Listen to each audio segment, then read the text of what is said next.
Hi, this is Bill Nemitz, and welcome to another edition of Born to Run, our Press Herald podcast in which we sit down with candidates for governor in this June's primary and step away from the politics and policy for a few minutes and just try to find out who they are, on the belief that the more people know about these folks when they go to vote on June 12th, the better choice they'll make. So today our guest is Mark Eves, Democratic candidate for governor. Welcome, Mark. Thank you, Bill. It's great to be on with you. Really excited about this. Good to have you here. As I said, we go back to the very beginning here. All right. And we're talking about little baby Mark Eves.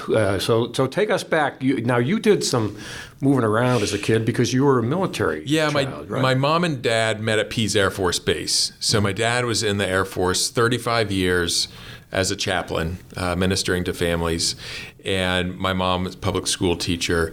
They met and married. They moved to California. I was 3 months old when we moved from California to Oregon.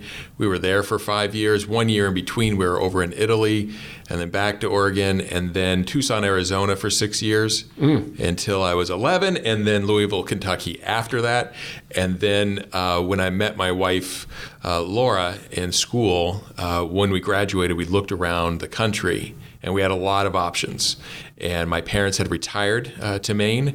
And we had visited. I'd been here many, many times, and brought Laura dead of winter in January for the first time. Oh, always a good time. And she was sold, and we moved here. And time travels quickly, and now we have 3 kids. They're 13, 11, and 8. Wow! So if you like Maine in January, then you know you have it hooked, yes, right? It's true love. So your dad was a military chaplain, and I think I read this that his career spanned World War II and Korea. Is that right? So my dad is older than most of my dad's peers. Mm-hmm.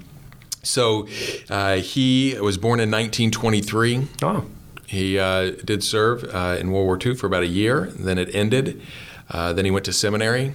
And then he signed up. So he wasn't a chaplain in World War II? Okay. No.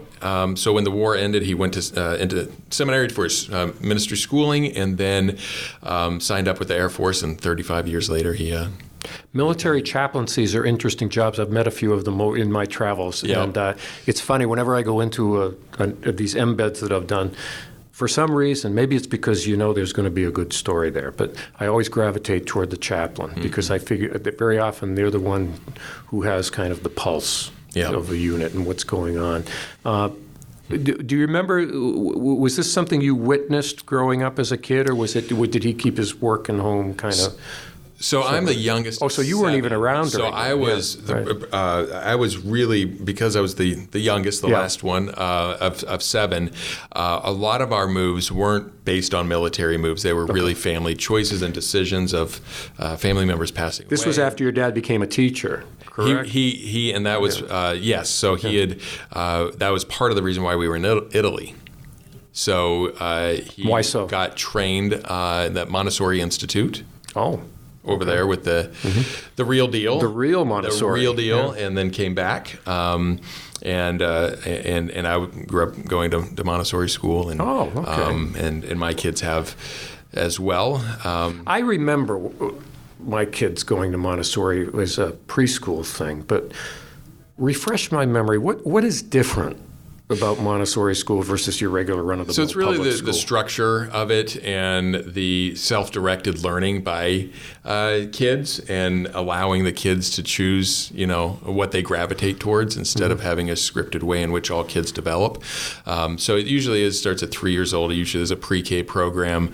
I went through kindergarten. There are some Montessori schools that go through high school. Oh, so you didn't go all the way through? Okay. No, I was in public school, almost my entire public school career. So you're the youngest of 7. Yes. How old? How many? What's the year spread? So the closest in age to me, my brother, is almost 2 years, and then 6 years, and then my sister, 1 sister, 6 brothers. She gets a lot of sympathy. Yeah. She's a lot of 8 years protection, older. too. Yes. So it spans about 25 years. Okay, so your oldest sibling is considerably older than you Yes. are. What was it like growing up as the baby? You know, it was interesting. It's the only thing that you know. All of my siblings today, reflect on it that I had the easy role in the family. All the roads were paved. Yeah, I think they're probably right about that. But I got a lot of time with my parents. They seemed to always be around, which growing up, they were always present. I remember my mom putting me on the school bus every morning and looking me in the eye and saying, "Remember who you are." And it's something she still tells me today. What'd she mean by that? You know, for me, it was never talked about. But the way that I've always interpreted that is that you look out for other people. In my role now, it's about the greater good and the opportunity that you have to help other people. It's really the reason why I got into the profession I did, I think, as a family therapist. But for me, it's about public service. It's about the greater good. It's about looking out for one another and doing what you can, your small part in this world, whether it's holding the door for somebody that needs the door held, or it is making sure that everybody has, healthcare coverage, whatever it might be, your small part in the world, you do what you can to help people. Some of us find our calling at a young age, or we look back, retrospectively and say, yeah, I can see how I ended up doing what I'm doing. I used to write letters, for example. And oh, no kidding. He's going to be a writer. But were you like a young therapist in school? I don't think so. Boy, I hope not. But that might have explained my dating challenges in high school. No, my parents just raised me in that way that I think led towards wanting to help people. I'm a very social person. I love the work that I had done with families that were in trouble, and knowing that you make a real difference in people's lives is important. Were you a challenging child, or were you a good kid? Where were you on that? I got I'm one of 8. Okay. And I think of... Where do you land on the... I'm 4th. Okay. So I think of number 8, and I think of, he followed a different trajectory. Yes. Yeah, and a lot of it was maybe competing for attention or whatever. But how would you characterize yourself as a child? Were you the apple of mom and dad's eye, or not so much? I was not. I was pretty rough on my parents. God bless them. They wrote it out, and I remember my dad saying, "Just keep them moving," particularly through the teenage years. Just keep them moving, keep them moving, keep them moving, and it's going to be okay. I think I was pretty tough on my parents. My mom always describes me as extraordinarily stubborn, which I still am today. It just takes a different form. So in the state legislature, it took a form of telling the governor no a lot, which ultimately led to us not having the greatest relationship. Right. And you fill in the blank there. Yeah. But I think that I was not the easiest child, and my parents were always thinking that my kids would be the payback, but so far it's okay. So far, so good. They're really remarkable kids. Yeah. Yeah. So you, as you said, you ended up spending a lot of your formative years in St. Louis, and ended up enrolling in Louisville. In Louisville. I'm sorry. Yep. And enrolling in school there. Now, you went to a seminary, but not to become a minister. Is that correct? That's correct. Yeah. It was really the degree program was an accredited program for marriage and family therapy, a degree in marriage and family therapy. Faith has always been an important part of my upbringing, obviously, and my background, and his. Do you still go to church? Yeah, we do, and it is an important. And Laura, my wife, she was a preacher's kid, a PK also. Her dad was a minister, and we both got the same degrees without getting our masters in divinity. So we never served a church. We never intended to. But faith has been something that is important to both of us, and was foundational in the decision to go into helping people. So we were drawn to each other immediately. Yeah, how'd that happen? Yeah, so We met in the wayward August. glance across the classroom, or what? So it was a different kind of seminary, where it was co-ed dorms. So she was the hottie across the hallway, and so we spent a lot of time with each other, and we're in every class together. We met in August of 2000, and we were married in August of 2001. Wow. Okay, so that was a fairly fast courtship. Yeah, and we both knew. And you're both, and you were both following the same career path. Yes. Which happened to be marriage and family therapy. Yes. Interesting. So we better do this well. You better get it right. And I think after almost 17 years, we have. She's a remarkable woman, a remarkable mother, and I am blessed every day. Does she still practice like you have, or how does it work? She doesn't. So she did for a number of years until her second child came along. She did a lot of court-ordered child welfare work, and that takes a strain on you. And particularly when you're going home to young kids yourself, it took a big strain. She took a time out. She's currently working for the Montessori school that our kids went to before they went into public school. She's the administrator there. But we met and married within 1 year. She took me home to the farm. She grew up in Indiana. So they have a farm where they raise corn and soybean and hogs. And she took me home on Thanksgiving. I brought her up here in January, and I proposed to her in April, and we were married in August. So your parents were already up here by then? Yeah. I see. What brought them to Maine? They always wanted to get back. From the peace days? Yes. Oh, okay. Did they live in Maine or New Hampshire back then? Yeah. And they always intended to retire and move back to this part of the country, and they didn't have roots here, but it was just something that touched them when they saw that's part of the country. Yeah. My mother is always described as a very grounding part of the country, and we've been all over it. There's something really just rooting of this region of the country. And you have how many children now? Three. Okay. Yeah. I'm trying to think of what it's like to. I mean, we talked about you as a child, but to have both of your parents be trained in family therapy. I mean, my poor kids you're talking about? Yeah.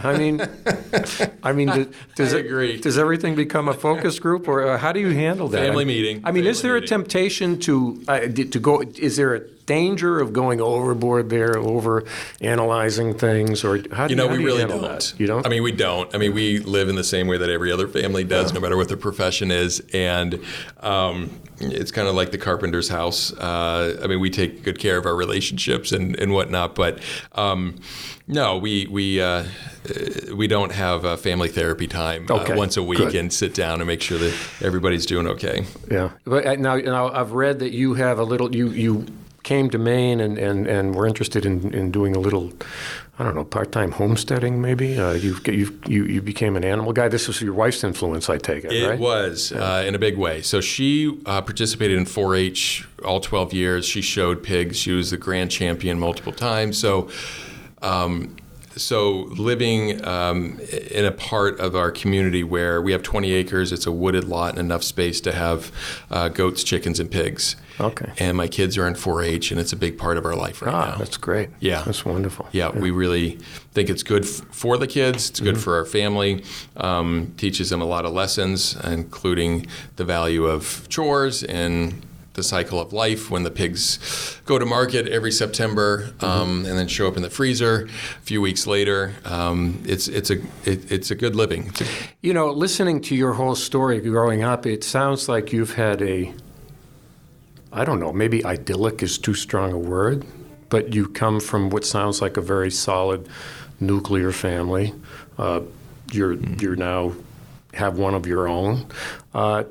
Can you look back on any hardship or any times in your life that were particularly challenging for you, or tragic, or has your life been blessed? I mean, some of us are that lucky. Yeah, I would say that I have been very blessed. Throughout my life, it's not as if our own family didn't have its challenges, as all families do. Sure. Especially with 7 kids. Especially with 7 kids. Right, yeah. And things happen, but you keep trudging through. more recently, one of the impactful things for our family was, I think it's been 5 years now, four and a half. My niece, when she was just before her 4th birthday, died. Oh, I'm sorry. And there was no explanation, there was no cause. She just didn't wake up. Oh my goodness. So that for the family, that makes it even harder. Was this is one of your brothers? Yeah, kids? The one that's closest in age to me, and my youngest daughter and her were very, very close. Oh my God! So, you get those calls, and it's oh not my God. surreal. Yeah, it doesn't hit you. So it's not as if our family has not faced a tragedy, and Sure. sometimes that tears families apart. But I have to tell you, in my family, it's brought us together. Yeah, that's interesting because you're right. Very often you can have the most loving family in the world, and something like that happens, and it just splinters everybody. Yeah. But fortunately, you've gone the other way, huh? Yeah. Yes. Yeah. I thought when you said something recent that you were going to talk about another big chapter in your life, and that is this ongoing lawsuit with the governor. No, that is, that is unfortunate. It's a lot of things. It's not tragic in that way. Yeah, exactly. But it happened, and I'm wondering how much that, because it was, and the reason I bring this up, I know we're not talking about politics here, but this was your life. Yeah. I mean, you were going on to a new occupation. Yeah. It all seemed to be set up for you to go work at Goodwill Hinckley, and all of a sudden, that whooshing sound was the rug being pulled out from under you. Mm-hmm. Without getting into the politics of it, I'm wondering, when you are a public figure, as you were at the time in the legislature, and something like that happens that sends tremors throughout your whole life, mm-hmm. How does that impact your family? What effect did that have back at home when you were in the news all the time?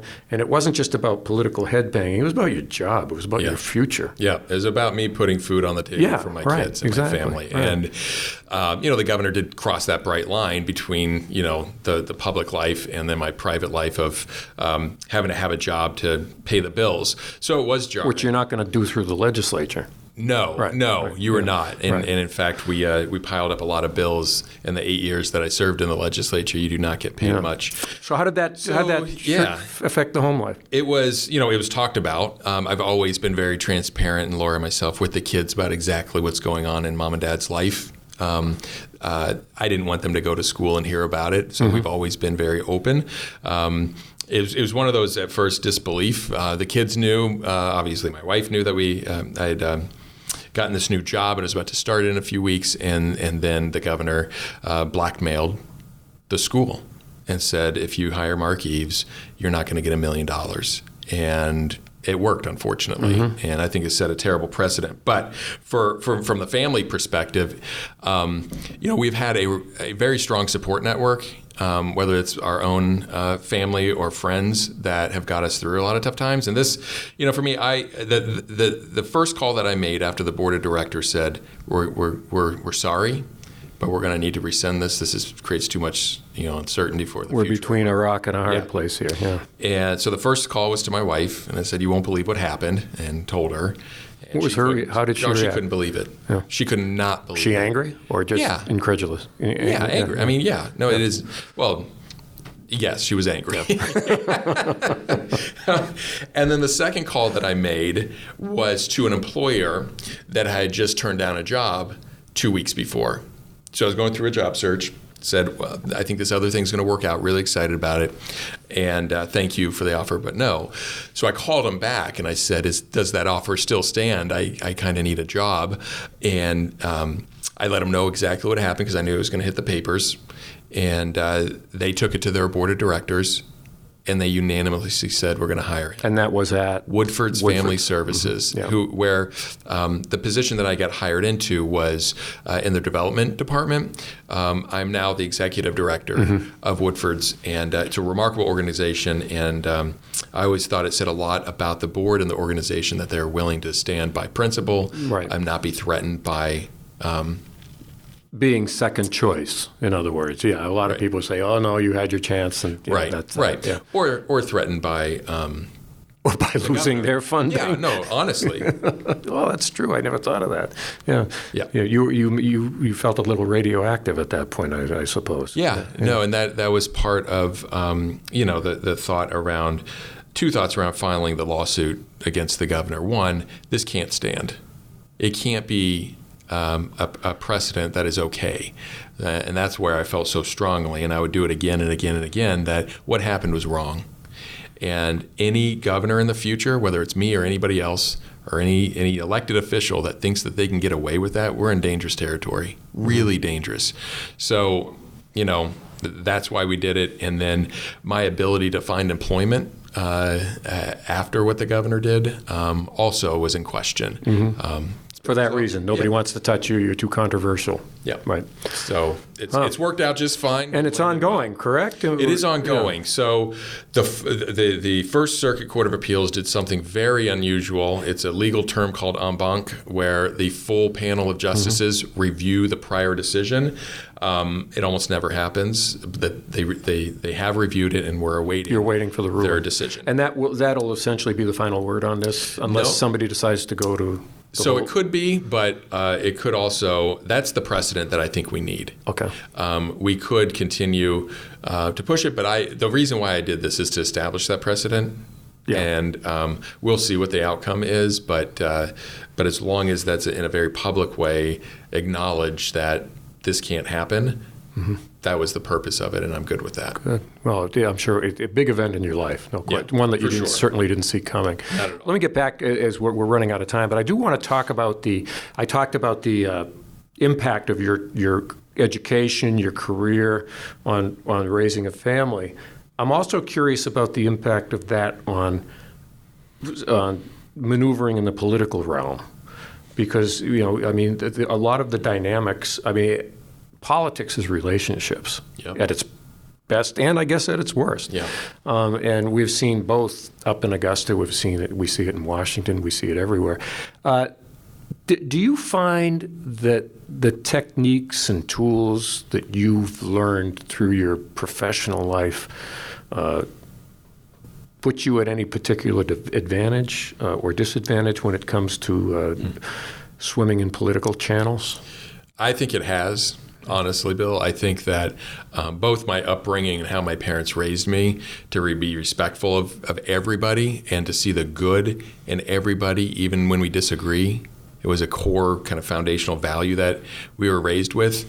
And then the professional training that I got as a family therapist really, people had joked about it, but it really did translate into being an effective leader in the legislature. Out of the 8 years, I was fortunate enough to be elected to speak to the Speaker's office for 4 years. That's right. And I think, And you are, in a sense, a parent there in a lot of ways. Yeah. It's kind of a parental role. Yes. Right. Mediating a lot of things and leading. So I think strong leaders listen, they learn the subject matter, and then they lead. And they take action. That is always how I've been in my life, and certainly in the time in the State House. And people have said that Maine needs a family therapist after 8 years at Paul LePage, and I think they might be right. And I'm really looking forward to being in a position to continue a lot of the work that I did with my Republican colleagues. Mike Thibodeau, he doesn't always get thrilled when I tell these stories, but we're friends. We're friends today. He was my counterpart down in the Senate on the other side of the aisle. And in my 8 years in the State House, I got termed out, and Mike called me. And he said, he asked me if my kids knew how to ice fish.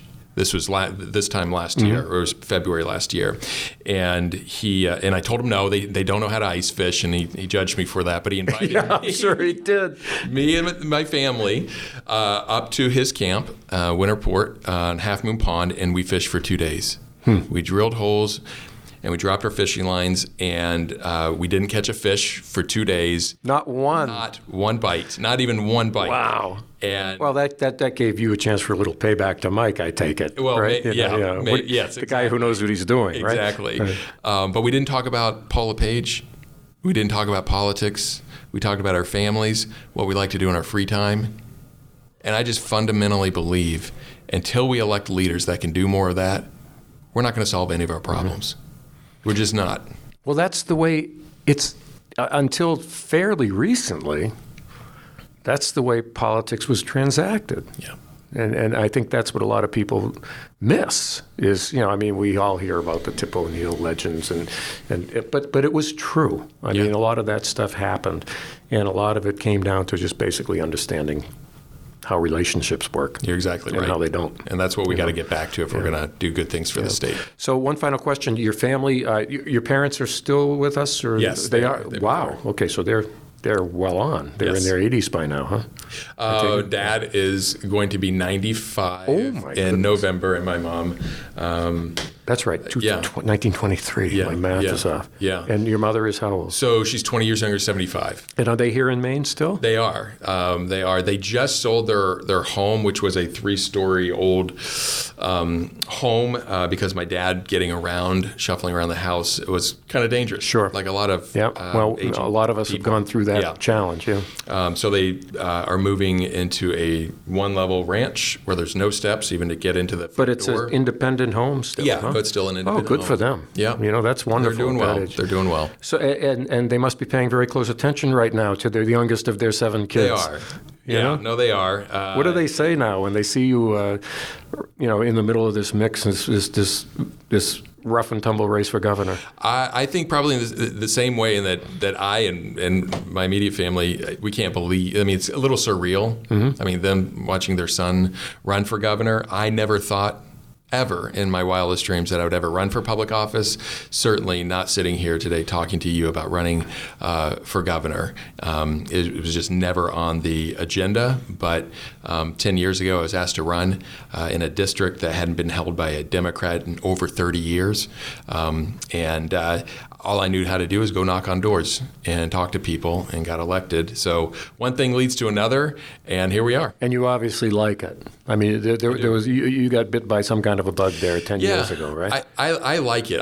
You have to like people, and you have to have a tolerance for some pretty frustrating environments. But I do like it. The reason why I'm running, I mean, the opportunities that we have as a state.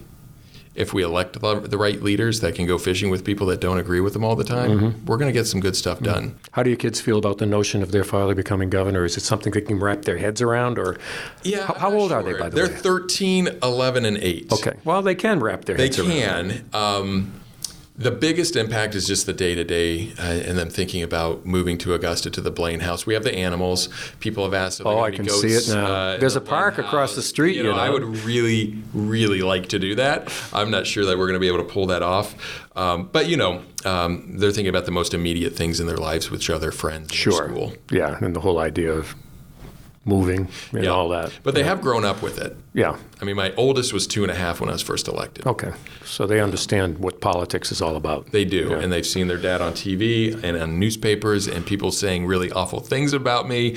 And that's something we often talk about, that if you hear something on the playground that isn't true or whatnot, come home and let's talk about it. And as long as it's other people saying those things and not your own kids, you're ahead of the game. Which they keep me humble. That's right. So hopefully it'll stay that way. Well, we are out of time. But listen, I want to thank you for coming in. Thank you, Bill. It's been very enlightening, and as we say to everybody, good luck going forward. Mark Eves, Democratic candidate for governor.